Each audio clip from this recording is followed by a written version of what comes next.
3 साल, पूरे 3 साल बाद मैं अपने पैतृक गांव कवर्धा वापस लौट रहा हूं। सोचता हूं 3 सालों का ये वक्त बहुत ज़्यादा है या कम, क्योंकि मुंबई की तेज़ रफ्तार ज़िंदगी ने कभी काम के अलावा कुछ और सोचने का मौका ही नहीं दिया। अब कैसा होगा मेरा कवर्धा, पता नहीं क्या कुछ बदल चुका होगा, या हो सकता है कुछ भी खास नहीं।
ये तो मैं ज़रूर जानता था कि समय के साथ हर चीज़ बदल जाया करती है, परिवर्तन को कभी रोका नहीं जा सकता, पर केवल 3 सालों में इतना कुछ बदल गया।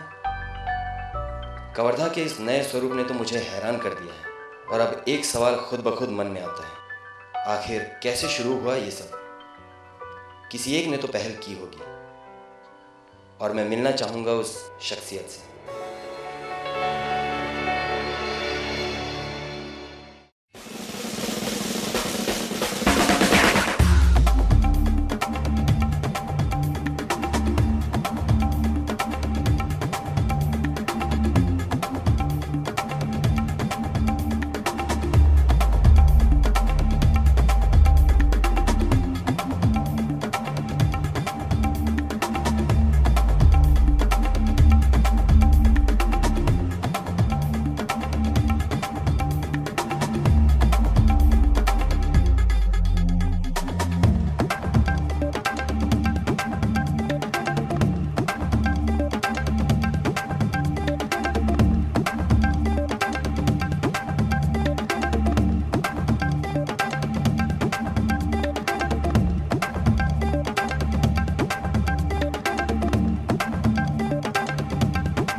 लगभग 3 वर्ष पहले जब हमने कार्यभार संभाला, तब की परिस्थितियों का वर्णन करना आसान नहीं है, और परिस्थितियाँ अत्यंत जटिल थी।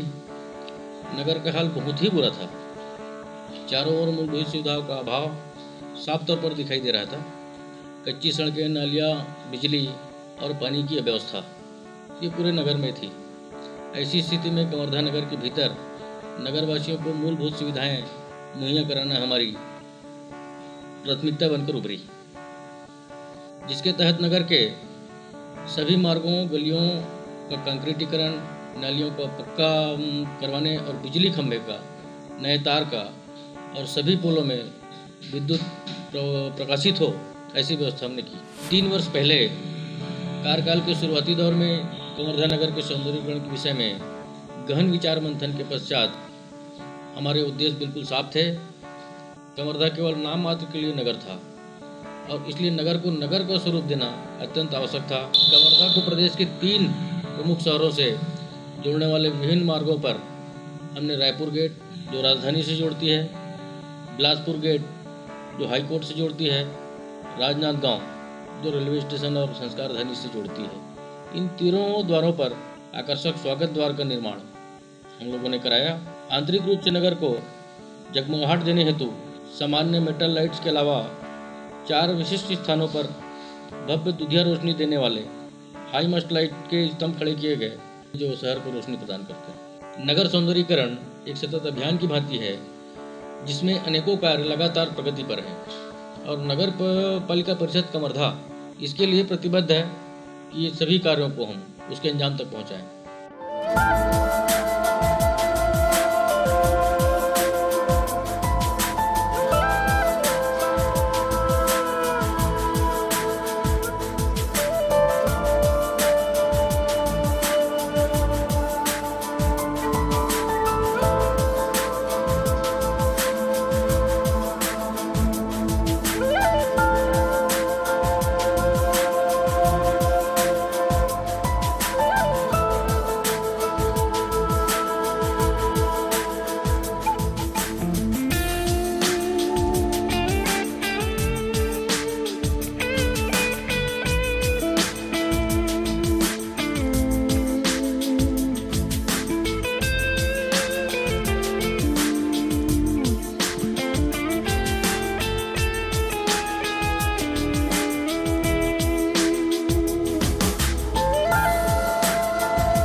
हमारा यह मानना है कि किसी भी नगर को आदर्श रूप देने एवं उसके सुंदर होने की कल्पना तब तक साकार होकर सार्थक रूप नहीं ले सकती जब तक वह नगर झुग्गी मुक्त न हो। इस दिशा में नगर पालिका परिषद कवर्धा ने ठोस एवं संवेदनशील सोच रखते हुए अटल आवास योजना का क्रियान्वयन किया है। योजना के अंतर्गत वर्तमान में लगभग 300 परिवारों को 10 रुपये प्रतिदिन के नाम मात्र शुल्क पर मालिकाना हक के साथ झुग्गियों से उठाकर पक्के मकानों में स्थानांतरित किया गया है। भविष्य में लगभग 1100 ऐसे ही अन्य योजना के तहत मकान बनाकर शहर को पूरी तरह झुग्गी मुक्त करने का नगर पालिका का संकल्प है। इसी कड़ी में गुरु घासीदास झुग्गी बस्ती उत्थान योजना के अंतर्गत गंगानगर वार्ड में गंदी बस्ती के निवासियों को पक्के मकान, सड़क एवं नालियों के साथ साथ पेयजल की व्यवस्था करके दे दी गई है।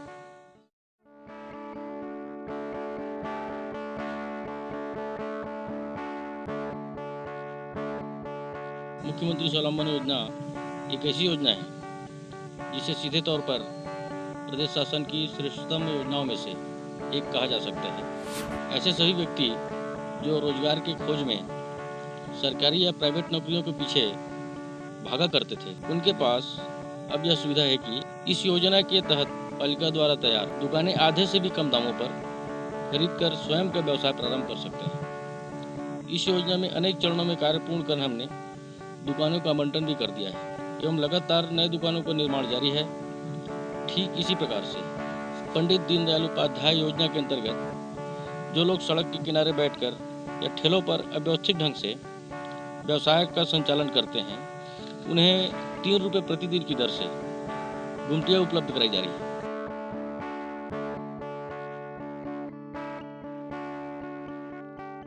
किसी भी नगर में अग्नि से होने वाली जो आपदाओं से निपटने के लिए दमकल विभाग को होना अति आवश्यक है। वर्तमान में पालिका की 2 अग्निशमन वाहन पालिका परिषद से ही संचालित की जा रही है, परंतु शीघ्र ही नवीन अग्निशमन केंद्र से संचालित किया जाएगा, जिसका निर्माण कार्य पूर्ण हो चुका है। एक लंबे समय से कवर्धा नगर में एक ऐसे भवन का अभाव प्रतीत हो रहा था जहां शादी ब्याह, पूजा पाठ जैसे सामाजिक धार्मिक कार्यों के लिए आयोजन हेतु सुविधाएं उपलब्ध हों।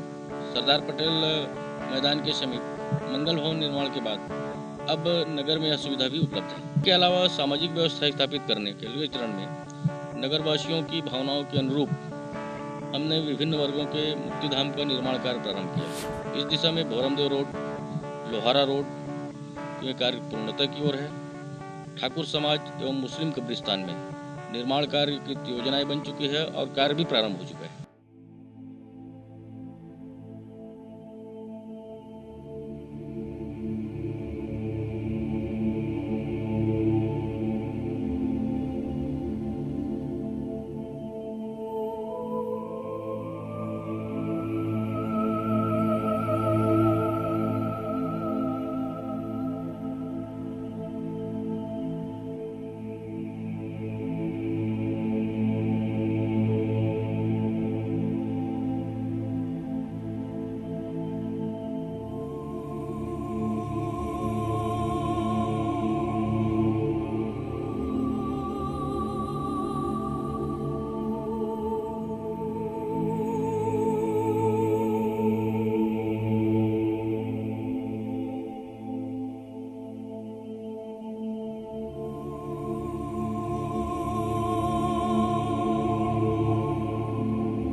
ये नगर की स्थिति ऐसी है कि यहाँ मिनिमम कम से कम 120 किलोमीटर के पहले कोई और बड़ा नगर नहीं है और आसपास के संपूर्ण ग्रामीण क्षेत्रों के लिए ये प्रमुख आकर्षण का केंद्र सदा से रहा है। इस दृष्टि को लेते हुए इस नगर को इसके गरिमा के अनुरूप सुंदर और सर्व सुविधायुक्त बनाने के लिए विभिन्न योजनाओं का क्रियान्वयन यहाँ किया जा रहा है। उन्मुक्त खेल मैदान योजना के अंतर्गत नगर पालिका द्वारा पटेल मैदान का सौंदर्यीकरण किया गया है। इसके बाहर बहुत ही सुंदर भित्ति चित्र का भी निर्माण किया गया है बस्तर आर्ट के द्वारा।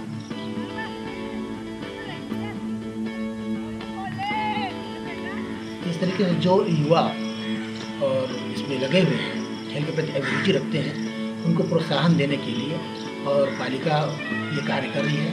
सुलभ में 2 फेस हमारा सुलभ का तैयार हो चुका है, तीसरा भी फाइनल स्थिति में है। इस तरीके से जो स्वच्छता की दृष्टि से, स्वास्थ्य की दृष्टि से जो योजनाएं गवर्नमेंट लागू कर रही है, उसको नगर पालिका कवर्धा के द्वारा प्राथमिकता की दृष्टि से कार्रवाई की जा रही है। वर्तमान में नगर पालिका के द्वारा ये काली तालाब, खाले तालाब और दरी तालाब, ये तीनों को सम्मिलित रूप से एक प्रोजेक्ट तैयार करके इसको स्पेशल पैकेज बना करके गवर्नमेंट के पास रखा गया है सरोवर धरोहर योजना के अंतर्गत। ये बन जाने के बाद ये रायपुर, बिलासपुर आसपास के बड़े शहरों में भी जो सौंदर्यीकरण उपलब्ध नहीं है, जो सुंदरता उपलब्ध नहीं है, वो प्रकृति के साथ जो हम बनाएंगे, ये दोनों का समन्वित रूप लोगों को देखने को मिलेगा।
बात पर कोई दो मत नहीं कि हमारे छत्तीसगढ़ प्रदेश के विकास की इस नई धारा में माननीय मुख्यमंत्री जी एवं प्रदेश शासन ने शिक्षा की सुविधा के गणना मूलभूत सुविधाओं में किए जाने की आवश्यकता बताई। नगर पालिका कवर्धा मुख्यमंत्री जी की इस उच्च विचार का पूरा आदर करते हुए ज्ञान स्थली योजना के आधार पर कई नए स्कूलों, ज्ञानशालाओं और भवनों का निर्माण कार्य कराया। इसके साथ ही हमने पूर्व में स्थापित परंतु जीर्णशील हालत में पड़े शालाओं का पूरी निष्ठा से जीर्णोद्धार भी किया है। निश्चित रूप से नगर में शिक्षा व्यवस्था पहले से कहीं बहुत बेहतर हो गई।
मूलभूत शिक्षा के अलावा इससे जुड़े अन्य क्रियाकलापों को प्रोत्साहन देने हेतु नगर पालिका द्वारा एक नवीन वाचनालय भवन की सौगात नगर को दी गई।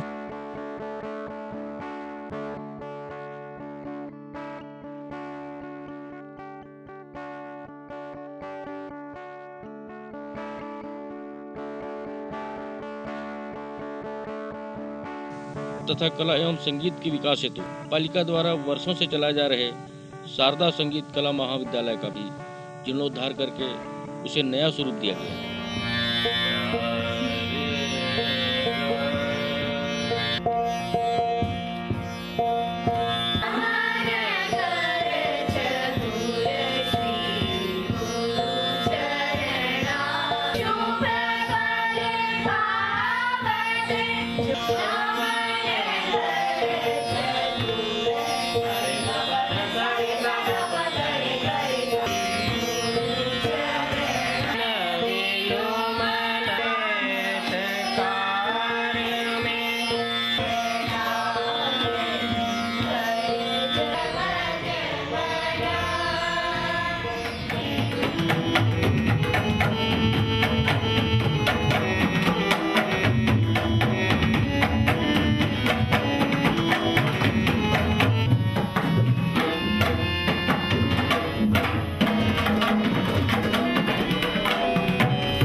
कवर्धा नगर के व्यावसायिक विकास के दृष्टिकोण से जो आवश्यकताएं हैं उन्हें देखते हुए भी पालिका निर्माण कार्य कर रही है। इस तारतम्य में नगर के भीतर एकता चौक के समीप एक भव्य व्यावसायिक परिसर के निर्माण का कार्य पुरजोर से प्रगति पर है। इसके पश्चात कवर्धा को एक अच्छे व्यावसायिक केंद्र के तौर पर उभारने के लिए हमारे प्रयास पूरी तौर पर दिखाई पड़ने लगेंगे। इसके अलावा नवीन बाजार की योजनाओं के तहत भी नए दुकानों का निर्माण किया जा रहा है, जो लगभग पूर्ण होने की स्थिति में है और इसके आवंटन की प्रक्रिया शीघ्र प्रारंभ की जाएगी।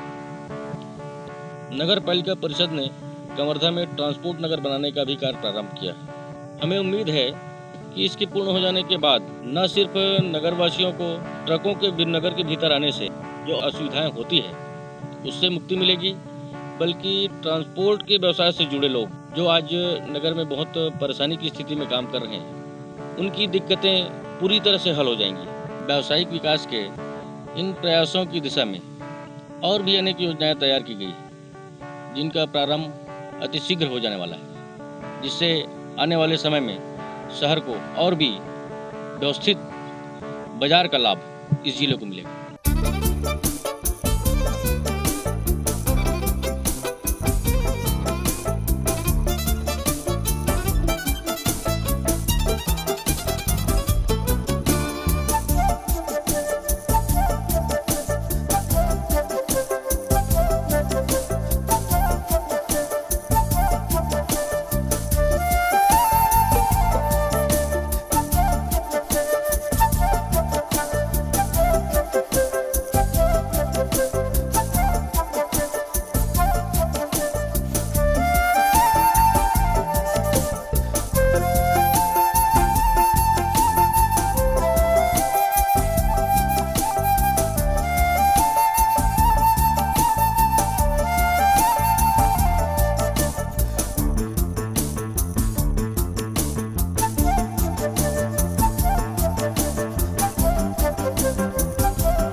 मेरा ये सफ़र तो मेरे लिए यादगार बन चुका है। कवर्धा में हर दिशा से बहती आशा और ऊर्जा की ये नई लहर एक सुखद अनुभूति के समान है। मेरी शुभकामनाएं इस धरती के इन कर्मवीरों को कि वे कवर्धा को विकास की मुख्य धारा से जोड़ने की अपनी कोशिशों में बढ़ते चले जाएं।